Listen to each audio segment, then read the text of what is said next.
Hello and welcome back to this channel. Today's going to be a really fun video because today we're going to be on the topic of cilantro. I'm going to be going pretty much saying everything I know about cilantro in this video. Before I start, please subscribe, hit the bell notification on all so everyone likes this video. Let's go ahead and start talking about cilantro. First of all, cilantro is such a weird plant to grow.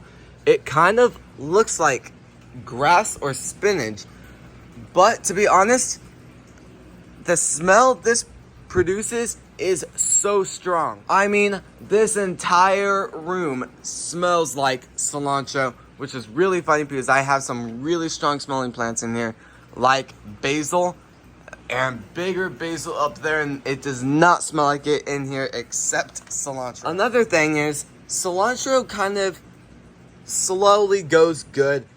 What I kind of mean about that is, pretty much you can pick it whenever, like spinach or like lettuce, the pieces you like, you can cut and the plant can still keep growing. It's not like you're gonna cut it and then boom, that's the end of it. You can cut like a little leaf or something off. I don't see any leaves so far starting, but like, let's say this is the cilantro leaf. You could cut like the little leaf off and then the plant's still gonna grow.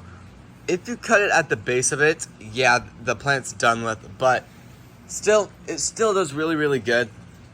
I am growing these to kind of test them out on growing them for like seasoning and stuff like that. So that'll be very fun to kind of see how it is. Cilantro is definitely a weirder plant to grow. I've had so many different ways of how to grow it, from just kind of growing it exactly like this, but with topsoil.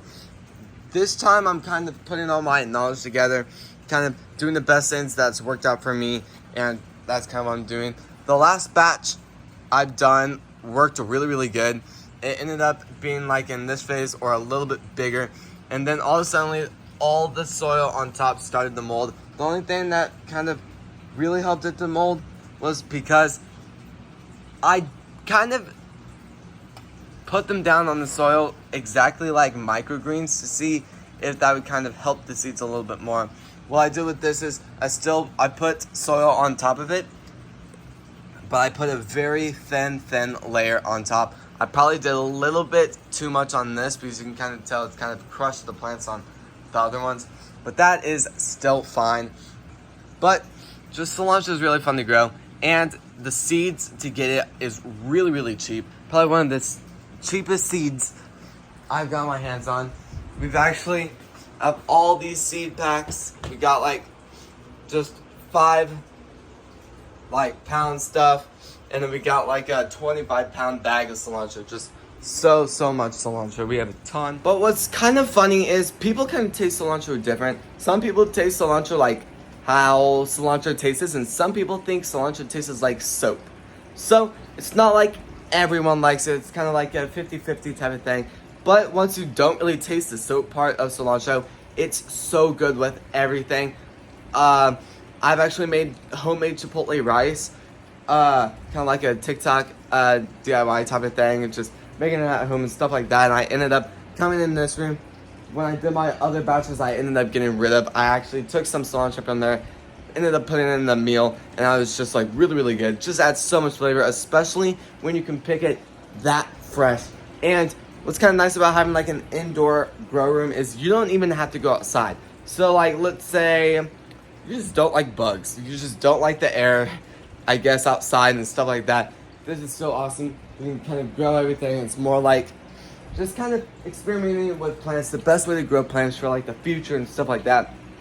With how fast climate change, with how much the climate is changing and how quickly it is getting warm outside, is getting harder and harder every year to grow crops outside. And plus, we're starting to lose a lot of farmland, which is how fast the population is going up. I forget how many people they're predicting to be here in about like 10 years. I think it's supposed to be like something crazy, which we have to come up with these better methods to kind of do that. I'm not really kind of doing that right now. Right, it's just like growing all of these for people. I'm more growing it for your guys' entertainment and kind of showing you guys the best things that has worked for me. And stuff like that. So this is gonna be the end of the video. I really would love it if you guys would possibly subscribe. Hopefully hit the bell notification on all so you don't miss another video. I love it if you guys would like this video. We have a lot of amazing content on this channel, so if you guys want to check that out, I would love that, and I really appreciate you guys watching today's video. I'll see you guys tomorrow when we post next. Peace.